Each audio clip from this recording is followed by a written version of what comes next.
आपल्याशी संवादाला सुरुवात करण्यापूर्वी मी शिवराज पाटील जे एक सुसंस्कृत सभ्य असं व्यक्तिमत्व होतं, ते आपल्यातून गेले, त्यांना भावपूर्ण श्रद्धांजली वाहतो. शिवराजजी ज्या वेळेला राजकारणामध्ये होते तेव्हा काँग्रेस आणि शिवसेना हे एकमेकाच्या विरोधामध्ये लढत होते. तरी देखील त्यांच्यातला एक वेगळेपणा मला आवर्जून सांगावंसं वाटतो. तो म्हणजे त्यांच्यावरती ज्या वेळेला ज्या जबाबदाऱ्या पक्षाने, काँग्रेस पक्षाने दिल्या त्या त्यांनी त्यांच्या परीने यशस्वीपणाने पार पाडण्याचा प्रयत्न केला. मग ते मला वाटतं संरक्षण मंत्री होते, लोकसभेचे अध्यक्ष होते, आणि त्याहीपेक्षा गृहमंत्री म्हणून काम करत असताना 26/11 हा जो काही एक आतंकवादी हल्ला झाला त्यावेळेला त्याची नैतिक जबाबदारी स्वीकारून त्यांनी राजीनामा दिला होता. हे अशी नैतिकता हल्लीच्या राजकारणामध्ये फार अभावाने आढळते की एखादी गोष्ट ज्याच्यात आपण अपयशी ठरलोय किंवा त्याची नैतिक जबाबदारी स्वीकारून राजीनामा देणं हे हल्लीच्या राजकारणामध्ये दिसत नाही. पण ते शिवराजजींनी तेव्हा दाखवलं होतं की खातं माझ्याकडे आहे आणि तरी देखील मी जनतेचं रक्षण करू शकलो नाही किंवा आतंकवादी हल्ला झालेला आहे त्याची जबाबदारी घेऊन राजीनामा देतो, ही एक मोठी गोष्ट तेव्हा आपल्याला सगळ्यांना दिसली असेल. आणि म्हणून जेव्हा ते राजकारणात होते तेव्हा मी म्हटलं तसं काँग्रेस आणि शिवसेना हे एकमेकाच्या विरोधात लढत होते, पण ज्याच्याकडे ज्या काही चांगल्या गोष्टी असतात त्या आपण चांगल्या मानल्या पाहिजेत आणि त्यांच्याकडनं काही गोष्टी आपण शिकल्या पाहिजेत.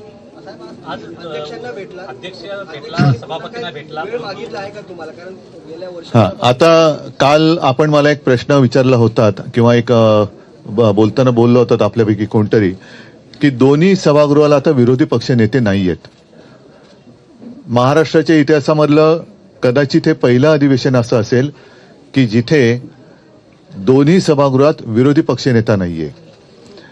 तसं पाहिलं तर विधानसभा म्हणजे आता आपण अपर हाऊस आणि लोअर हाऊस, खालचं वरचं, त्याच्यामुळे विधानसभेच्या निवडणुकीनंतर आम्ही विधानसभा अध्यक्षांना विरोधी पक्षनेते पदाचं नावासहित, भास्कररावांच्या नावासहित पत्र दिलं होतं.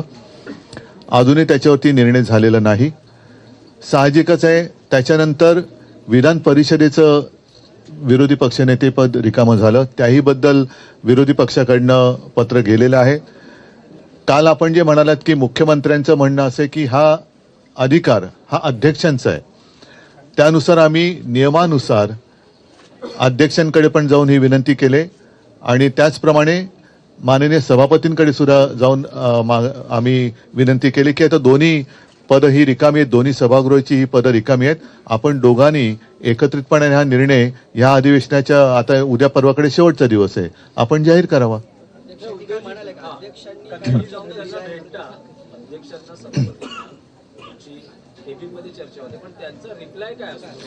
मी तेच सांगतो, मला पूर्ण करण्याच्या आधीच तुमचा प्रश्न. साहजिकच आहे, दोघांनी सांगितले की आम्ही जरूर त्याचा आमच्या मनामध्ये तो विचार चालू आहे, आम्ही लवकरात लवकर तो निर्णय घेऊ. आता हे गेल्या अधिवेशनाच्या वेळेला सुद्धा लवकरात लवकर हा शब्दप्रयोग झाला होता.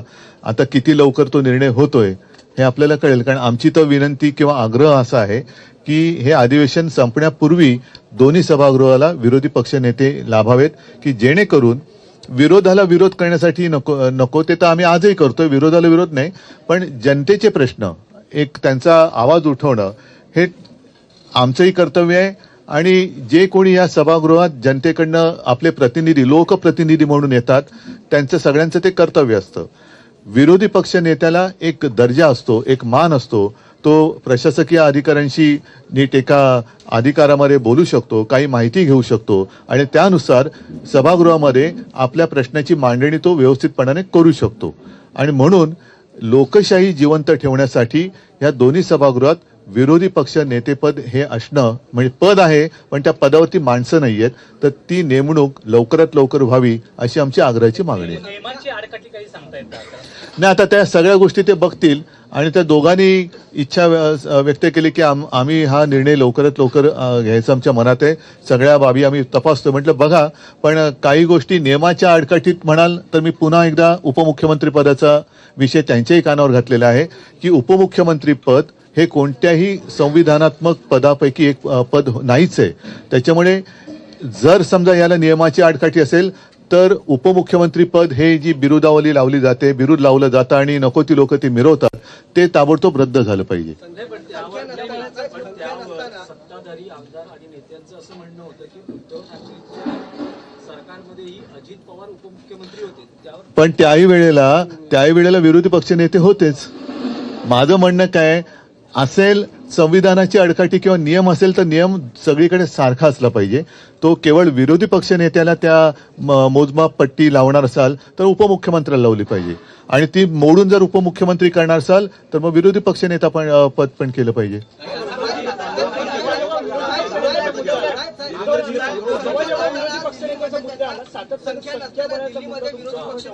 हो बरोबर आहे, संख्याबळ हा जर का नियम असेल तर मग नियमानुसार उपमुख्यमंत्री पण पद नाहीये, त्याला संख्याचं नाहीच आहे. कारण काय काय ठिकाणी तर नुसतं असंच नेमले गेलेले आहेत. त्याच्यामुळे आणि एक नाही, दोन उपमुख्यमंत्री अशी, म्हणजे मग तुम्ही उद्या 40 उपमुख्यमंत्री कराल तर उपमुख्यमंत्री संज्ञाच चुकीची आहे, ती कायद्यातच बसत नाहीये. जर विरोधी पक्षनेते पदाला संख्याबळाचं जर काही आडकाठी असेल तर उपमुख्यमंत्री पदाला कशाचाच आधार नाहीये. विरोधी पक्षनेते पण देण्यात आलं होतं विरोधी पक्षनेते पण दिल्लीमध्ये भाजपला देण्यात आलं होतं आणि भाजपाने ते घेतले होतं. त्यावेळेच्या मुख्यमंत्री अरविंद केजरीवाल यांनी स्वतः सांगितलं होतं की आम्ही विरोधी पक्षनेते पदाला संख्या नसली तरी आम्ही ते त्यांना देतोय. मग अशी जी औदारता मुख्यमंत्र्यांमध्ये नाहीये का? हा प्रश्न त्याने त्याचं उत्तर द्यायला पाहिजे, मी कसं देऊ. पण जेव्हा साहजिकच आहे, जेव्हा भाजपेतर पक्षाचं सरकार जिथे आहे किंवा दिल्लीत होतं केजरीवालांचं, तेव्हा त्यांनी ती उदारता दाखवली होती. त्यांनी किती आले होते, मला वाटतं तीन किती पैकी 70 मध्ये 3 असताना विरोधी पक्षनेतेपद दिलं होतं. ही तुम्ही माहिती देत आहे तर 70 मध्ये 3 म्हणजे तो 10% किंवा किती टक्के देतोय. म्हणजे हा फार महत्वाचा मुद्दा तुम्ही आता मांडला. या निमित्ताने तुम्हाला धन्यवाद देतो की 70 पैकी 3 सदस्य असताना जर भारतीय जनता पक्षाने ते विरोधी पक्षनेतेपद स्वीकारलं होतं आणि मुख्यमंत्री अरविंद केजरीवालांनी तत्कालीन मुख्यमंत्र्यांनी ते दिलं होतं, तर मग ते तिकडे जर का दिल्ली देशाची राजधानी आहे तर मुंबईत म्हणजे महाराष्ट्रात का नाही होऊ शकत. जर एक सभापती आणि अध्यक्ष असं तुम्हाला तुम्ही भेट घेतली तर तुम्हाला लवकरात लवकर म्हणतात, पण जेव्हा अधिवेशन सुरू व्हायच्या पूर्वी पत्रकार परिषद जेव्हा झाली, सभापती म्हणतात योग्य वेळी योग्य निर्णय घेऊ, म्हणजे अर्थ काय? बघा, शेवटी याच्यामध्ये माझं म्हणणं असं आहे की राजकारणाच्या ठिकाणी ठेवा, पण आपण सगळेजण, आपण म्हणजे तुम्ही सुद्धा प्रेस एका अर्थाने आणि आम्ही लोकप्रतिनिधी हे जनतेचे सेवक आहोत. जनतेच्या प्रश्नांना वाचा फोडण्यासाठी म्हणून हे सभागृह आहे, त्यांना न्याय मिळवून देण्यासाठी म्हणून आपण निवडणूक लढवत असतो. ठीक आहे, काही कोण ज्याची संख्या जास्त आहे तो सत्तेवरती बसतो, बाकीचे समोर बसतात. खरं विरोधी हा शब्द माझ्या मते चुकीचा आहे, कारण कोणाचा विरोधी हे मी मुख्यमंत्री असताना सुद्धा बोललो होतो. तरी आता ती संज्ञा आहे, जसं ओला दुष्काळी संज्ञा नाही असं मुख्यमंत्री म्हणतात, पण विरोधी पक्षनेता ही संज्ञा असल्यामुळे विरोधी पक्षनेतेपद हे दोन्ही सभागृहामध्ये त्यांनी जाहीर केलं पाहिजे.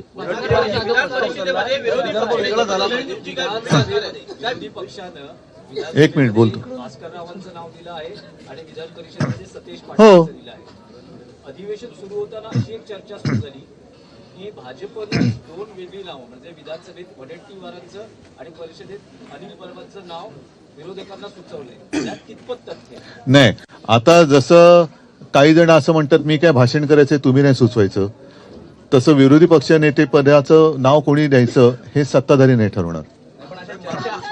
तारखेला मुख्यमंत्री देवेंद्र फडणवीस यांनी म्हटलं आहे की 3 जूनला शेतकऱ्यांची कर्जमुक्ती करू, यावर आपलं काही हा मुहूर्त कुठून काढला त्यांनी?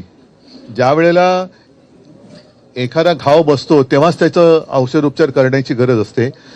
मी कालही या विषयावरती बोललेलो आहे की शेतकरी कधी नव्हे एवढ्या मोठ्या संकटात सापडलेला आहे आणि त्याला तात्काळ मदत करणं. आज सुद्धा कर्जाचं पुनर्गठन हा शब्द फार वाईट आहे. पुनर्गठन म्हणजे त्याचं कर्ज तर माफ होत नाही, पण व्याजावरती व्याज चढत जाते.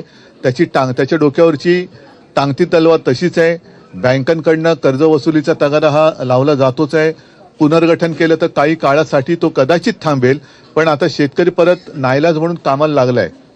त्याला शेवटी मदत करायची असेल तर तात्काळ मदत दिली पाहिजे. मी मुख्यमंत्री होतो तेव्हा कालही सांगितलं, आजही सांगतो, आणि शेतकऱ्याला जाऊन विचारा, मी कोणतेही तसं संकट आलेलं नव्हतं आणि कोणी मागितली नसताना देखील कोणाची चौकशी, केवायसी पीवायसी काही नाटकं न करता एक कर्तव्य म्हणून मी शेतकऱ्यांचं 2 लाखापर्यंत पीक कर्ज त्यांना मी त्यातनं मुक्त केलं होतं. म्हणाले होते की मुंबई शेतकऱ्यांच्या बांधावरती त्यांनी दौरे केले, त्यावेळेला ऐतिहासिक पॅकेज सरकारनं जाहीर केलं असं सुद्धा म्हटलं होतं. मात्र अजूनही शेतकरी त्यांच्या आर्थिक मदत आता आणखीन एक गोष्ट सांगतो. उपमुख्यमंत्री एकनाथ शिंदेंनी मदत पोहोचली अशी आकडेवारी सुद्धा लागली. नाही, त्यांच्या बोलण्यावरती काही विश्वास ठेवू नका. ते काय बोलतात त्यांचं त्यांना सुद्धा कळत नाही. सकाळी बोललेलं संध्याकाळी लक्षात नाही, संध्याकाळी बोललेलं सकाळी लक्षात नाही. त्याच्यामुळे ते सोडून द्या. एक महत्वाचा मुद्दा हा काल सुद्धा मी उपस्थित केला होता आणि आज सुद्धा करतोय की नागपूर ही आपल्या राज्याची उपराजधानी आहे आणि नागपूरमध्ये अधिवेशन हे विदर्भाच्या व्यथांसाठी, विदर्भाच्या प्रश्नांसाठी घ्यावं असा एक प्रघात आहे. आता या सगळ्या काळामध्ये विदर्भाच्या विषयावरती किती काळ चर्चा झाली. आजपर्यंत जर का आपण बघितलं या सभागृहात जे कामकाज झालं, सरकारकडनं महापालिका निवडणुका लक्षात ठेवून घोषणा केल्या गेल्या, मुंबईसाठी घोषणा केल्या गेल्या, सगळ्या त्या करायला पाहिजे, त्याच्याबद्दल काही प्रश्नच नाहीये. पण विदर्भासाठी काय केले या प्रश्नाचं उत्तर मुख्यमंत्री आणि 2 म्हणजे त्यांचे सहकारी आहेत अर्थमंत्री आणि नगरविकास, त्या 2 मंत्र्यांनी त्याची उत्तरं द्यायला पाहिजे, कारण तेच त्यांच्या पक्षाचे नेते आहेत. त्याच्यामुळे विदर्भाच्या व्यथांना, विदर्भाचे जे काही प्रश्न आहेत, विदर्भासाठी तुम्ही या अधिवेशनात विदर्भाला काय दिलं? मुंबई महानगरपालिकेवर कोण म्हणते असं? कोणाची हिंमत आहे? नाही, हा होऊ शकत नाही. पण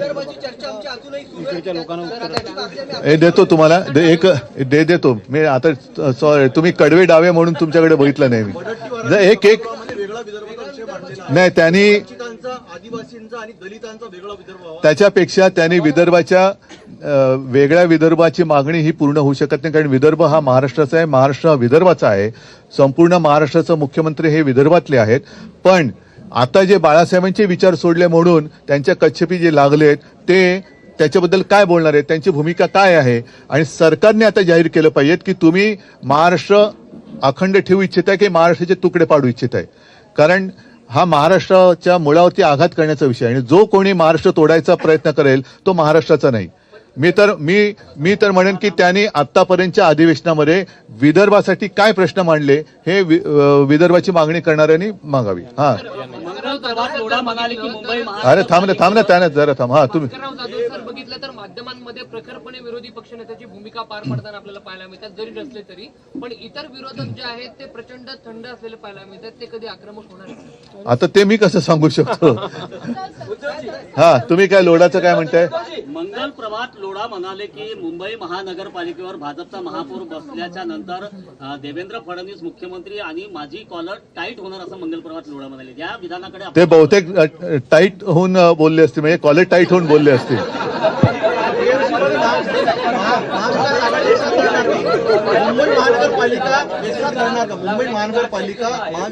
थांबा ना, आपण मुंबईचं मुंबईत बोलू ना. आता विदर्भावरती बोलतोय तर नागपूरमध्ये विदर्भावरती आपण बोलूया. आणि माझं म्हणणं असं आहे की तुम्हाला पत्रकारांसुद्धा मी माझी विनंती आहे नम्रपणाने, जे मंत्री तुमच्या समोर काही बाईट द्यायला येतील त्यांना विदर्भाचे प्रश्न विचारा, कारण जे सत्ताधारी पक्षातले आहेत त्यांना. कारण आम्ही तर आवाज उठवायचं काम करतो. आज आवाज उठवण्यासाठी एक प्रभावी शस्त्र असतं विरोधी पक्षनेता, ते सुद्धा आमच्याकडे नाहीये, तरी सुद्धा आम्ही बोलतो आहोत. मात्र सत्ताधारी पक्ष एकामागोमाग एक येणाऱ्या निवडणुकांमध्ये एवढे आता बिझी झालेत की त्यांना आता उद्याचं अधिवेशन संपल्यानंतर त्यांची हेलिकॉप्टर्स बुक झालेली आहेत. त्यांच्या बॅगेमध्ये आता आनंदाचा शिधा भरलेला आहे. तो आनंदाचा शिधा म्हणजे मी फिरताना माझ्या बॅगा तपासल्या गेल्या, पण यांच्या बॅगामधल्या शिधा तपासला का नाही जात?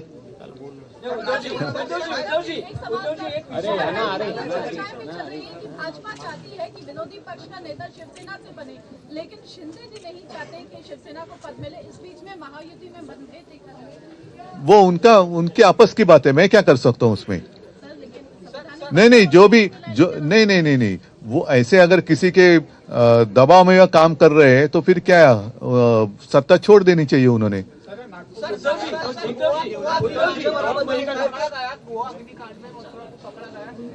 गोवा अग्निकांड में आरोपी पकड़ा गया नाना पटोले कहा उनका संबंध बीजेपी के साथ है। नहीं पता नहीं, मुझे पूछना पड़ेगा उनसे। मोठ्या प्रमाणात बांगलादेशी प्रवेश करत आहे, मोठे प्रमाणपत्र घेऊन वास्तव्य करत आहे। 16 तारखेला आचारसंहिता लागू होते आहे। एक मिनिट तुमचा महायुती एकत्रितपणे निवडणुका लढण्याच्या विचारात आहे किंवा तसा त्यांचा निर्णय होताना दिसतोय। महाविकास आघाडीचं काय, कारण अजूनही काँग्रेसच्या बाबतीत स्पष्टता नाही। बघा महायुती, एक मिनिट, महायुती ही गेल्या वेळेला एकत्र होती, मात्र त्यांनी एकमेकाच्या लोकांवरती धाडी टाकून पैसे पकडून दिलेले आहेत, त्याच्यामुळे ते एकत्रित राहणं म्हणजे काय हा प्रश्न त्यांना पहिला विचारा। एक मिनिट, बांगलादेशी जे मोठ्या प्रमाणामध्ये बांगलादेशी घुसपेटिया करून महाराष्ट्रात वास्तव्य करत आहे, मोठे प्रमाणपत्र तयार करून राहत आहे, कित्येक प्रमाणपत्र आढळले आहे, विदर्भात सर्वात जास्त आढळले आहे, यावर काय कारवाई व्हावी, काय मागणी असणार? पहिले हे बांगलादेशी महाराष्ट्रापर्यंत पोहोचायला सीमा कोणाच्या हातात आहेत? केंद्राच्या हातात आहेत।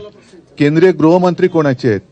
ते इतर पक्ष फोडाफोडीच्या नादात तिकडे चाणक्यगिरी दाखवण्यापेक्षा तिकडे त्यांनी शौर्य दाखवावं, सीमा त्यांनी सील कराव्या की जेणेकरून घुसखोरी होणार नाही, आणि घुसखोरी एकदा थांबवल्यानंतर मग त्यांनी इतर पक्षांकडे लक्ष द्यावं। पण दुर्दैवाने असं झालं, मी मागेही बोललो तर तेच सांगतो, आज आपल्या देशाला पंतप्रधान नाही आहेत, आज आपल्या देशाला गृहमंत्री नाही आहेत, देशाला संरक्षण मंत्री नाही आहेत, हे सगळे मंत्री हे भारतीय जनता पक्षाचे मंत्री आहेत, देशाचे नाही आहेत।